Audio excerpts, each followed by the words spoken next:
You've heard us covering missing person cases, disappearances, and mysteries that can't be explained, and tonight's story will be no exception. The Angikuni Lake mystery is a story about an indigenous settlement near Angikuni Lake in Nunavut, Canada, that was reported to have vanished entirely without a trace. This report comes from a fur trapper who visited the village only to find no one was there. Huts, personal items of value, and food was left behind. Even a fire was still smoldering in front of a hut.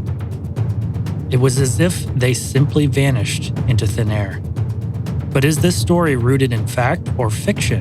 And why is there so much controversy? In this episode, we will examine the story and how it has evolved over the years, turning from an obscure newspaper report into a widespread legend. Welcome to the Strange and Undecided podcast.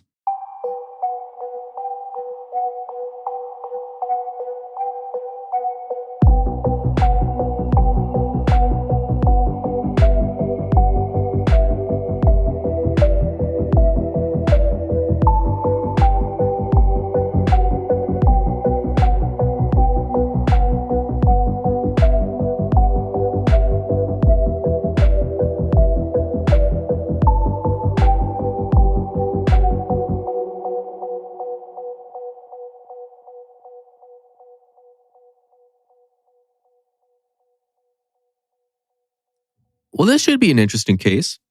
Hopefully. This is our farthest north case we have ever done in Canada. I think we did Northwest Territories for one for Yellowknife. Was that the UFO one? Yeah. So that one was quite far north as well, but this one is definitely more remote compared to that location. You don't have much news coming out of Nunavut. No. So who knows? Could this be all made up or we'll find out? We will. Welcome back to the Strange and Undecided podcast. I'm your producer and host, Jarrett, joined by my co-host, Patrick. Brandon's off tonight. So therefore, I think it's an automatic point for me because Brandon didn't show up for trivia. So Well, you're already winning, so there you go. I need to make up for last season. I'm going to cheat, lie, and steal. I'm saying that right now this season. All right, so this case here, this one is fairly well known by Canadians, according to what I found, but I personally have never heard of this before. Have you? I have never heard of this. Yeah, so this one is really strange because there's a lot, like I said in the beginning, a lot of differing opinions on what actually transpired or if they even did to begin with. So with that being said, this is the Angikuni Lake mystery. Dun, dun, dun.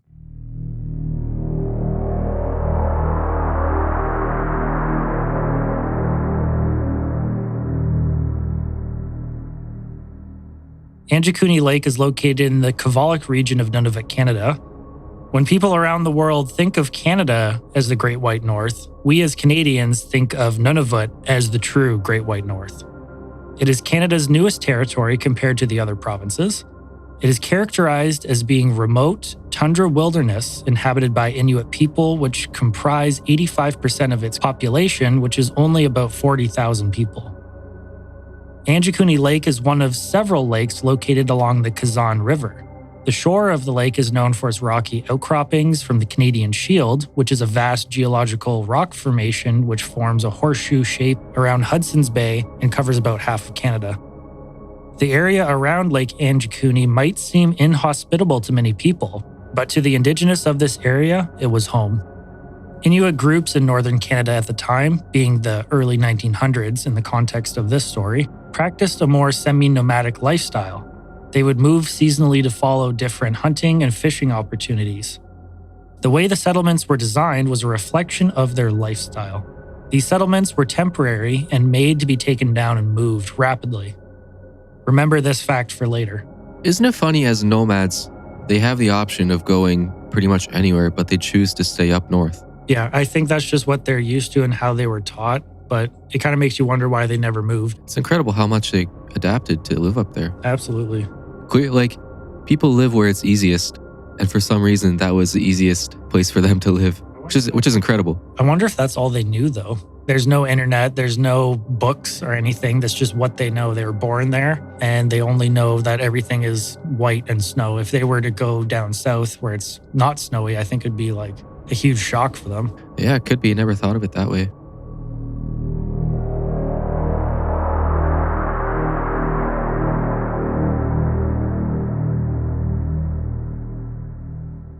So our story takes us back to 1930 when Canadian fur trapper Joe LaBelle traversed the frozen territory in search of a village he could rest at along Lake Angikuni.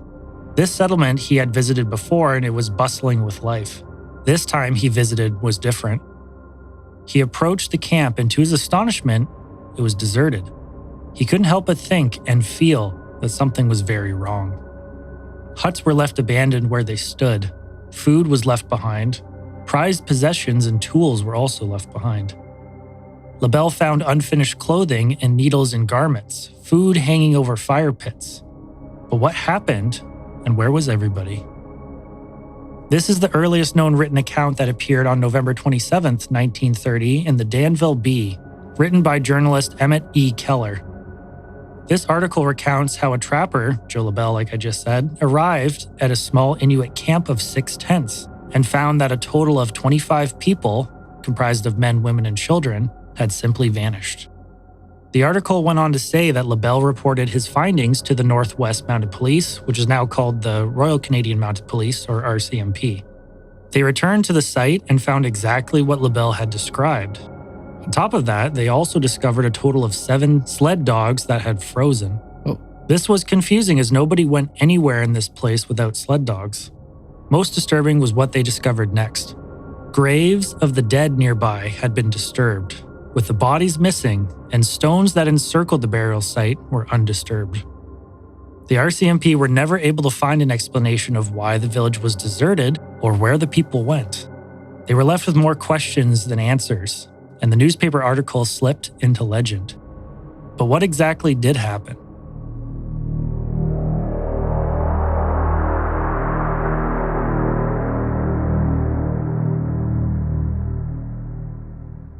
Imagine being the police that got assigned to this case. Like, I gotta go up to Nunavut. Yeah. It's probably like a 16-hour sled ride for them. Like, there's no reason for them to be up there.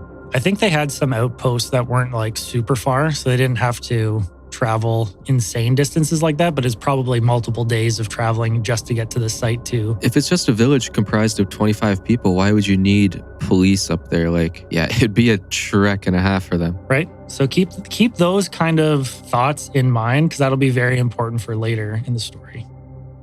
In 1959, popular paranormal author Frank Edwards revived the story in his book, Stranger Than Science. He described the case in detail and went on to include other details not previously mentioned. He included that the population was not 25 people, but actually closer to 2,000. A population of this size going missing is even more troublesome compared to what was originally told. Other details included that there were no footprints in the snow anywhere. If that many people had disappeared from the village or had simply left, why was there no evidence of that? Food was left cooking over fires in the camp, indicating that the people had just been there. Their rifles were still left propped up against their huts. All of the details pointed towards a greater mystery and one that had a more supernatural explanation. Since this publication, more writers continued to add on to the story, and it grew to become this paranormal and supernatural phenomenon. Even some writers over the years included the fact that strange lights were seen in the sky over the village, claiming that UFOs were involved with the disappearances. However, the RCMP had something different to add to their story.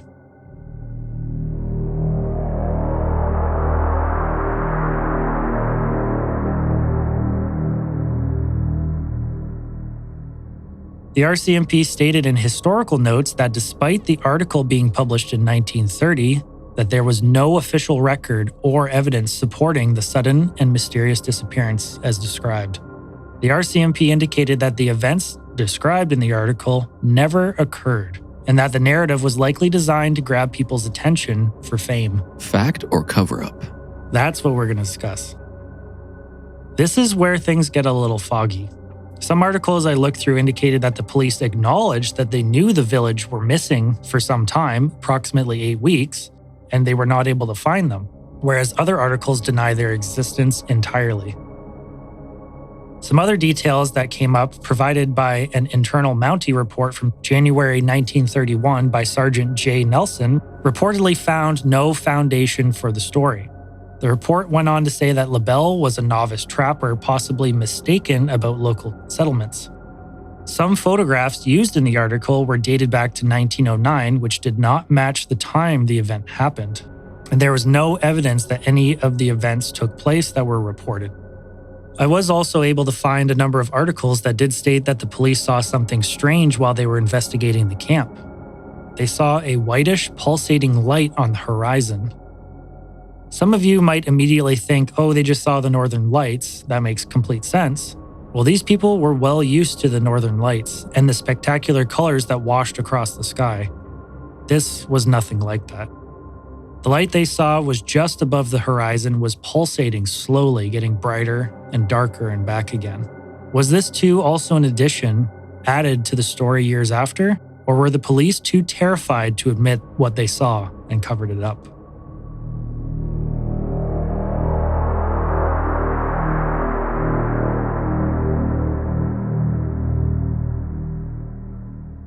Keep in mind, this was pre-war. There wasn't a lot of UFO sightings at the time. Like pre-World War II? Yeah. Like the term flying saucer, I don't even think was around in 1930. So people didn't talk about UFOs. Like the UFO craze kind of started after the flying saucer terminology became a thing. Yeah, that happened kind of in the 50s, like with Roswell and events like that. That kind of started the big boom. Right. However, I do love that UFOs have a mention in this story. Well, that's why I chose this story for you, because it had that element in there. And we are focusing on that pretty heavily later. So make sure you have your information up to date, Mr. Expert. Don't call me that. Skeptical investigators who have looked at this case and the attention it had received, they pointed out several key issues. There was no physical evidence of such a village or disappearance beyond the original article that was ever found. This comes from the Mountie report, which I was just discussing earlier, and the fact that there were no other official documents saying otherwise. So to me, you kind of have to have physical evidence to support your claims like this. Like they have the guy LaBelle, they have the Mounties, and the Mounties are outright denying it. And you don't hear anything about LaBelle after this whatsoever. He kind of just disappeared. What are the odds LaBelle didn't trap anything and he made a giant story to distract his investors? I mean, absolutely. They said he was novice too, so he's not familiar with the area. So if this is like his first venture and he just kind of sucks at what he does, then you kind of have to have an elaborate story as to why you come back home empty-handed. What was he trapping, by the way? Just whatever animals were out there. I think like small like rabbits, stuff like that. Again, did you have to go all the way to Nunavut for that? Yeah, maybe. They also pointed out the fact that Inuit peoples lived a semi-nomadic lifestyle, as I mentioned earlier. Seasonal movement could explain abandoned dwellings. Some went as far as to pick out some details in the story, like why were the dogs dead if they were close to food left behind, which LaBelle talked about. Maybe they were very loyal. They could have been. They only ate on command. The one thing that I was thinking about too is typically their dogs would be all chained up or tied up somewhere. They wouldn't be able to just run off and get away.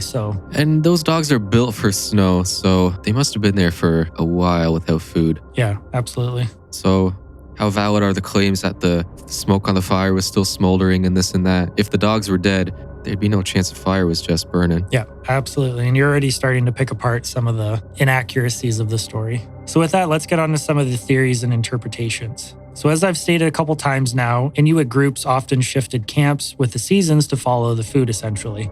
It was all for survival in such harsh conditions, so they could never stay in a single place and moved frequently. LaBelle, who was described as a novice fur trapper, would have been unfamiliar with these patterns and may have mistaken the abandoned village for a mysterious disappearance. Ultimately, abandoned dwellings were not necessarily unusual. This is an important cultural context often ignored in the sensational retellings we see now. However, if this theory was true, it proves that LaBelle was in fact a real person that did stumble across an abandoned village, something that the Mounties said was not true.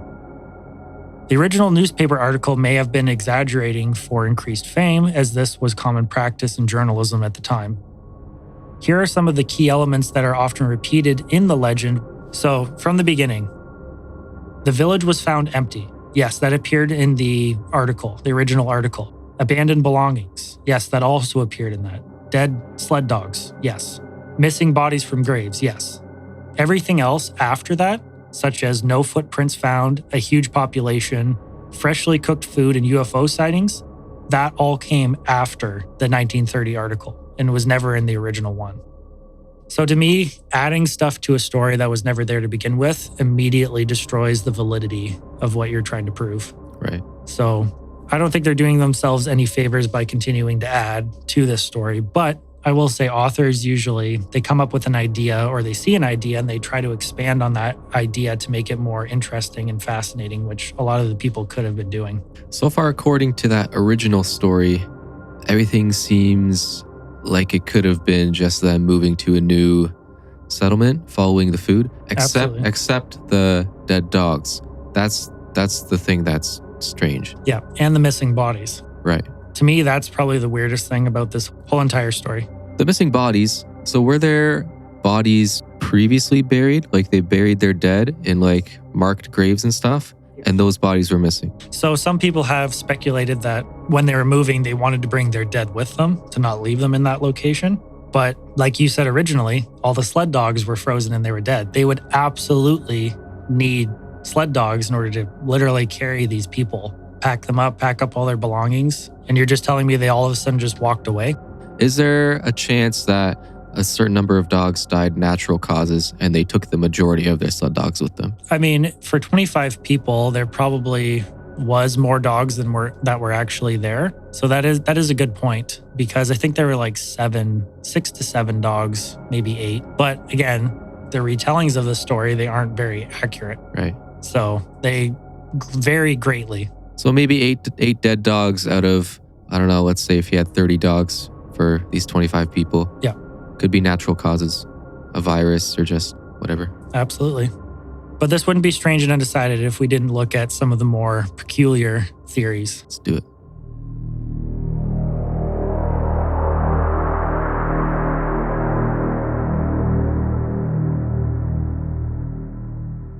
So the other theory proposed, but really has very little evidence to substantiate the claims, but is prominent, are alien abductions or intervention.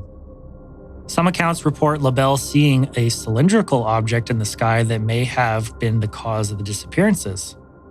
Aliens may have abducted the villagers and stole the bodies from the graves to perform experiments on them, yet none of them ever returned. This was also based on the additions like strange lights in articles and books about the incident published years later. But like I mentioned before, the Mounties saw a strange pulsating light on the horizon that could not be explained in many of the articles. Could there be some bit of truth to this? The UFO theory also speculates that the villagers were all abducted by extraterrestrials. This theory reminds me of the movie Nope, which we've both seen here. If you haven't seen it, I will not ruin it for you, but something similar does happen. It's a bit of a letdown. It wasn't, let's just say it wasn't what we expected it to be, but if you're interested in UFOs and you have an open mind to how they can be interpreted, it's interesting to say the least. It was all right. To summarize, there are certain elements that are identified in the articles on what people saw, and they are as follows. As I've already stated multiple times, strange lights in the sky.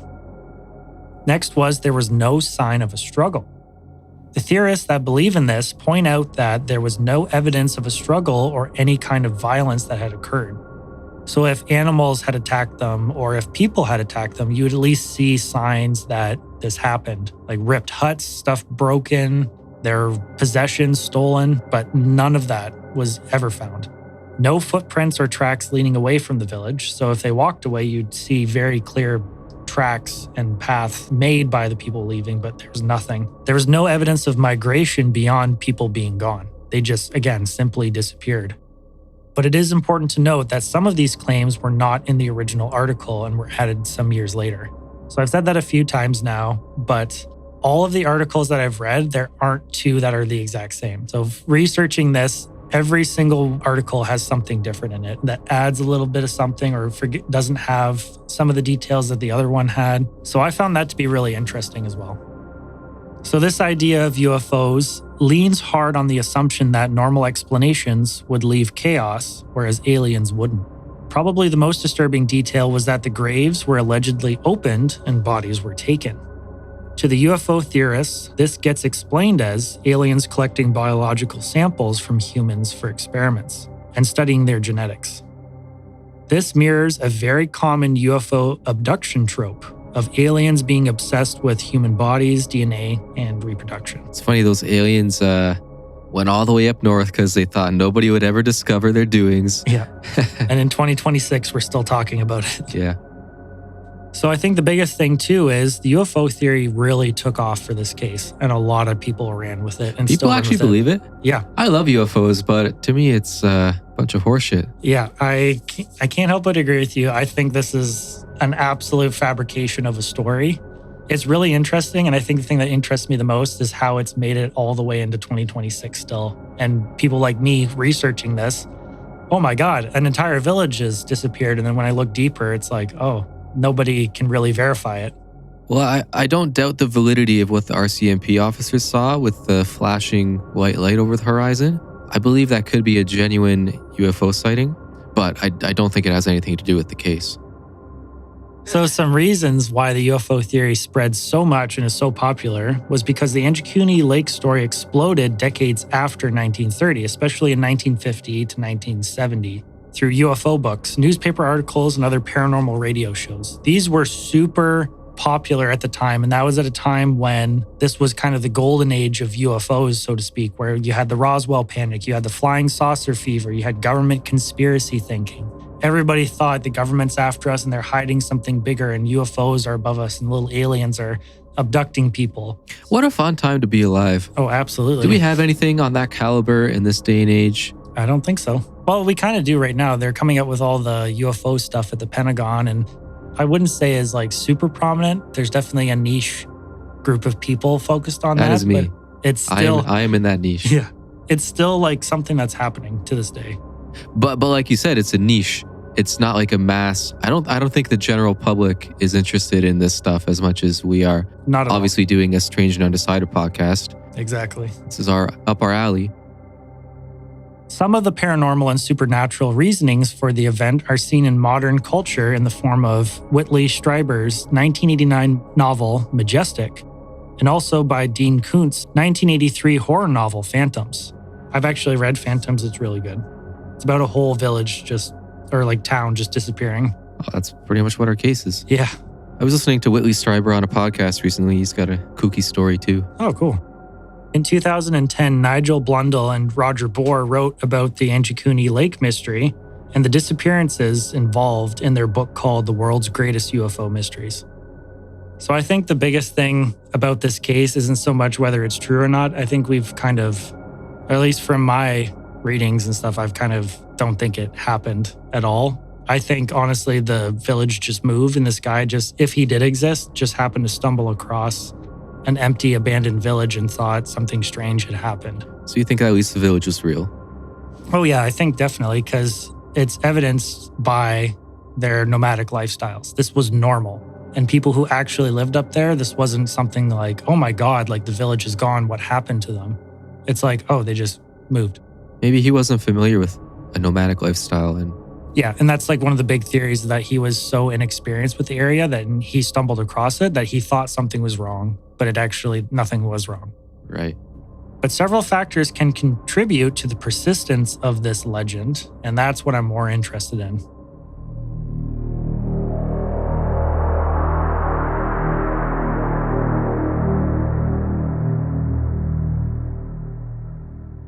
Some of those factors include isolation and the mystery of Arctic environments.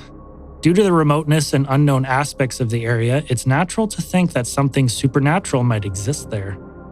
Somewhat like our oceans, which are 80% unseen and unexplored, you might think something's down there. We believe that the ocean holds mysteries and even species that have not yet been discovered. Oh, that's a fact. They're always discovering new species in the ocean. Exactly. So what's to say the undiscovered and unexplored Great White North doesn't hold a mystery as well? The mystery fuels the imagination in cases like this, and how isolated the environment is there amplifies that as well. Yeah, it would just play tricks on you being in such a remote, unfamiliar place. Absolutely. Just so barren and desolate and, yeah. Feel very small. No kidding. So also some of the factors are the evolution of storytelling. So over the years, authors have embellished and added elements into the story to amplify its interest. The original report varies quite a bit compared to later accounts. So in cases like this, since the details are not consistent, it takes away from the validity of the original article. Even if there was truth to the original report, it is tarnished by retellings with false details that do not align with what was originally said. So I kind of touched on this earlier. If your facts are not consistent, no one is going to believe you. If one article says this is what happened and another one says something completely different, which one's right? Which one's wrong? People will tend to be like, you're full of it and ignore you. Yeah. Well, probably the first one that was written is the most accurate. Yes. Unless they've done valid research and went up there and got all the facts, but clearly they didn't. Yeah, and that's the thing is a lot of people were just saying, no, this didn't happen, but they didn't have any evidence to support that. Yeah, nobody's going up there to document this because it's so remote. Yeah, exactly. So I feel like also some of the factors is why this story keeps going is also because of comparison to other similar disappearances. So Roanoke and Dyatlov Pass in Russia. Cases like this keeps it in paranormal discussions and it keeps it in our minds. Cases like these have captivated the world and continue to draw interest, and even podcasts like this one to make episodes. Why? Because it is simply interesting and different from what we hear in our regular lives. I love a good mystery just as much as the next person, and cases like this one get your attention quite quickly. So yeah, going into me finding an episode for this week, I was scrolling through stuff and I immediately saw this one, and reading the title, I was hooked immediately. Well, yeah, a whole village disappears. Exactly. In the remote Great White North. But I think that was the idea, was you need to catch people's attention and kind of like hook, line, and sinker, pull them in. Nothing's changed from 1930 to 2026. The article still holds up as attention grabbing, and that's what they were looking for. Whether or not it was true, whether or not this village actually vanished or not, the headline was designed to grab your attention. Absolutely. Social media and blogs continue to this day to sensationalize the event. Sifting through the many articles that are posted online about the event, they differ quite a lot, with no two being the same in terms of the information they have. Some adamantly say that this event never happened and it was all a hoax, while others are convinced that something supernatural, or at least mysterious, did in fact occur. Many theories exist, but still, at the end of the day, there's no definitive answer that exists, which is why a story like this perpetuates to this day. So personally, I think maybe the first story, the newspaper article, was real. It did in fact happen. But I think the RCMP went out there and they realized themselves that, yeah, it's just an abandoned village. Like nothing happened. Maybe something weird did happen. Maybe the people that were there originally decided to bring their dead with them and they decided to leave all their stuff behind for some weird reason, one that we'll never know. But to think that it was some crazy paranormal mystery or supernatural causes, I think is a little bit lacking in terms of evidence. Yeah, I agree. I think it's probably just their nomadic lifestyle, moving from camp to camp. But it is amazing that still in 2026, we are discussing a case like this. To me, that blows my mind more than specifically this case itself, is that it is a story that continues to captivate people's attention. So the original idea of the original article to catch people's attention, I think it's quite successful in what it was intending to do. If there's any indigenous people listening to our podcast who can enlighten us on the nomadic lifestyle, please let us know so we can understand the story better. Absolutely. So the Angikuni Lake mystery comes from a 1930 newspaper story about a small Inuit camp found abandoned, with some mysterious details that captured readers' imaginations through the years. Over time, the narrative ballooned into a much larger legend involving thousands of vanished people, eerie supernatural elements, and paranormal interpretations. However, there has been no evidence to date that this had ever happened. More interestingly is the world's captivation with an event like this. People crave a good mystery with an otherworldly explanation, But sometimes the reality is much less interesting than the mystery itself. But who knows? Maybe other settlements have disappeared, and due to the remoteness of northern Canada, nobody knows.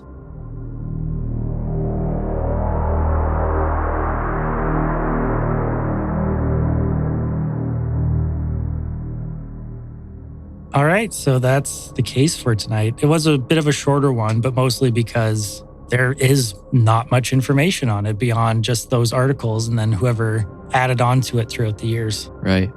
Also, one thing about this case is that being up in the north, the wind and the snow, I feel like can conceal a lot of evidence. Oh, absolutely. Like, depending on how long ago they left, their tracks could have been completely covered. Oh, absolutely. Wind and snow blowing across, like, it doesn't take long. A couple hours and there's no tracks. Yeah, so that kind of to me already rules out there were no tracks anywhere. Well, sure, if it's been like a week since they moved, there's going to be no tracks. It's the middle of winter. The tracks get covered up quite easily.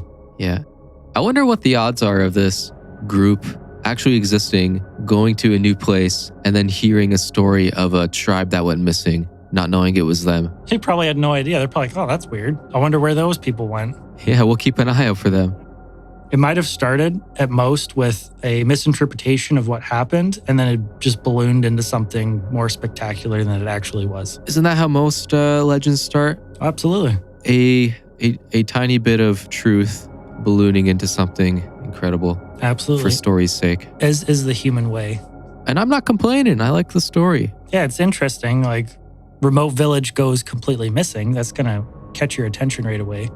It's a story as old as time. You have the lost city of Atlantis, village goes missing, and this won't be the last. No, so overall, I thought it was an interesting story, but I'll be honest, I was a little disappointed that there wasn't factual details at the end of the day. Like, yes, this did happen and they never found the people or something like that. It would have been cool to find like a missing boot or a body, or there's a sled 50 miles away from the camp, something like that, but not a single piece of evidence besides what's in the camp. So maybe it was aliens. And that's why I wanted to focus on the UFO stuff. So if it was aliens, what would you have expected to see? Would it be something that has already been reported, or would you expect to see something more?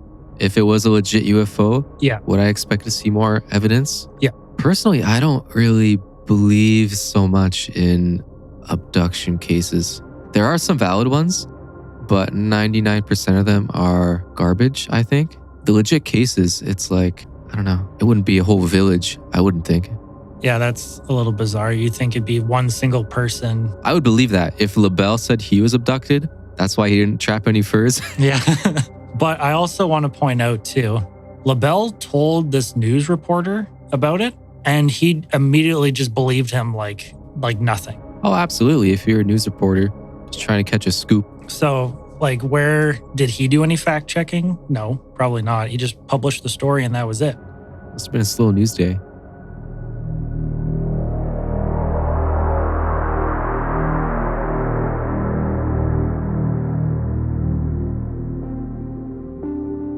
All right, that's the end of the episode for the night. If you have any ideas or want your story featured on the show, please email us at strangeandundecided@gmail.com. As always, thanks for listening.